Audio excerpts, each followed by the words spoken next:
આમ આદમી પાર્ટી છોટાઉદેપુર દ્વારા ડીઝલની તીવ્ર અછતથી પીડાતા ખેડૂતો, ટ્રાન્સપોર્ટરો અને સામાન્ય નાગરિકોના પ્રશ્નોના કાયમી નિરાકરણ કરવા માટે જિલ્લા કલેક્ટરને આવેદનપત્ર આપવામાં આવ્યું. આમ આદમી પાર્ટી છોટાઉદેપુરના કાર્યકરો દ્વારા જિલ્લા કલેક્ટરને આવેદનપત્ર આપવામાં આવ્યું, જેમાં તેઓ દ્વારા જણાવ્યું કે રાજ્યમાં સર્જાયેલી ડીઝલની તીવ્ર અછતથી ગુજરાતના વિકાસના મુખ્ય સ્તંભ સમાન ખેડૂતો, ટ્રાન્સપોર્ટરો અને સામાન્ય જનતા આર્થિક રીતે પાયમાલ થઈ રહી છે. જો આ પ્રશ્નો બાબતે ધ્યાન આપવામાં નહીં આવે તો રાજ્યનું અર્થતંત્ર અને જનજીવન સંપૂર્ણપણે ખોરવાઈ જશે. આ બાબતે સર્વોચ્ચ અગ્રતા આપી યુદ્ધના ધોરણે યોગ્ય પગલાં ભરી પ્રજાને ન્યાય અપાવવાની માંગણી કરવામાં આવી હતી. આવો સાંભળીએ આ અંગે છોટાઉદેપુર વિધાનસભાના પ્રભારી વિનુભાઈ રાઠવા શું કહી રહ્યા છે. સાંભળો તેઓના મુખે.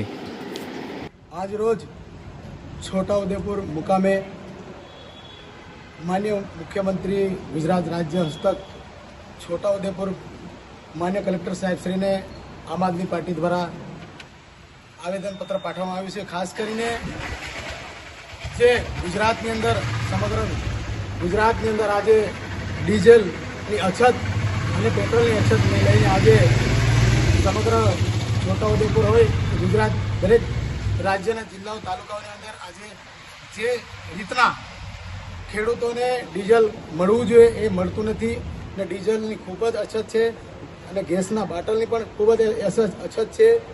અત્યારે ખેડૂતો ત્રાહિમામ થઈ રહ્યા છે.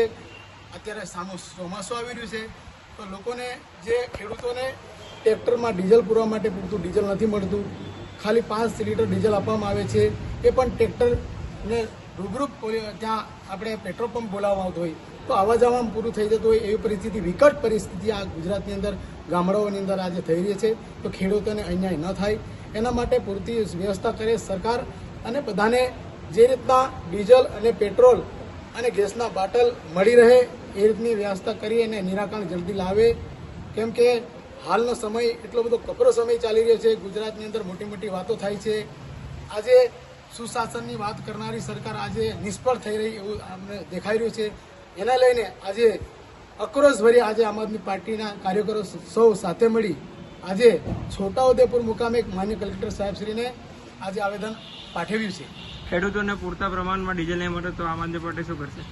ખેડૂતોને પૂરતા પ્રમાણમાં ડીઝલ નહીં મળે તો આવનાર સમયની અંદર સમગ્ર જિલ્લાની અંદર આમ આદમી પાર્ટી કાર્યકરો જો જરૂર પડે તો અમે ધરણા પણ ઉતરીશું એવું આમ આદમી પાર્ટી તમામ કાર્યકરો નક્કી કર્યું.